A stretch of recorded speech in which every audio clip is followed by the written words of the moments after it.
Hey everyone, this is Christian here from ModalWorks. I want to talk to you all today about installing this new M177, M178 boost tap. So what this does here is essentially it gives you a port in order to measure manifold pressure off of the intake manifold, so you get both boost and vacuum. On the right hand side of our vehicle, essentially we have this plug here that can pop out and we can swap it out for this new boost tap. So I'll kind of show you here what it looks like from the top. Basically, to take this off, it has this unit, you want to turn it clockwise about 45 degrees, but it has this snap hook in place here, and you need to press it down while turning simultaneously. So I'll go through how it's basically done in the engine bay. It's a bit easier to talk to out here, but essentially the angle of approach on the engine bay is you're kind of coming in from this way. So it's quite a squeeze to get your hands in there. But essentially what you want to do is come in from this angle. You want to get your hook, grab this edge here, pull it down. So as you can see, I can kind of get that launched in, and then you can just simply use your finger or another screwdriver, flathead, whatever, to go in and pry it and pop it down.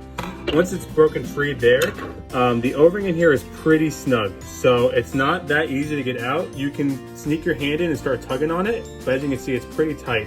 What we've found is essentially using a couple different size flatheads to get underneath here and kind of work it up a bit helps significantly. So you'll do something like this, and then I'll move up to maybe a little bit of a larger flathead and kind of work that a bit.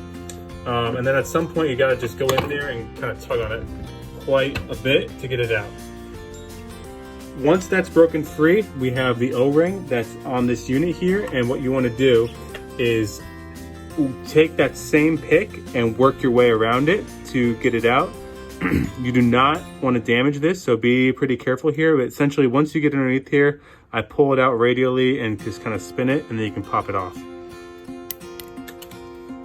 So once you get that off, you need to transfer this over to the new unit. Because this ring is pretty thick, it's kind of a pain to get on there. I can either use both my thumbs and work it around, or use a pick. It usually takes me a couple seconds to get it on, but essentially you sneak it over like that. And then to install, it's the reverse. There's no snap hook on this. It just uses these wedges here in order to grab onto the inside, and once you turn it counterclockwise, it wedges itself into place and pulls it in. So now that we're ready to get it into place here, you need to try to line this edge up with a tab on here. Working in the engine bay, like I mentioned, you're going to be coming in from this angle. So you do the best you can by lining it up. The more accurate you are, the better, but basically you want it just in line. So I'll come up here and try to want to get it. It's a bit hard to see because it's black on black, but you get that lined up. And then you simply just push down on it. As you can see, we sprayed some WD-40 on there. We recommend adding some sort of lubricant to get it into place. In the bay, you can physically get your fingers on. It's pretty hard, but you can simply go in and push down on it like that.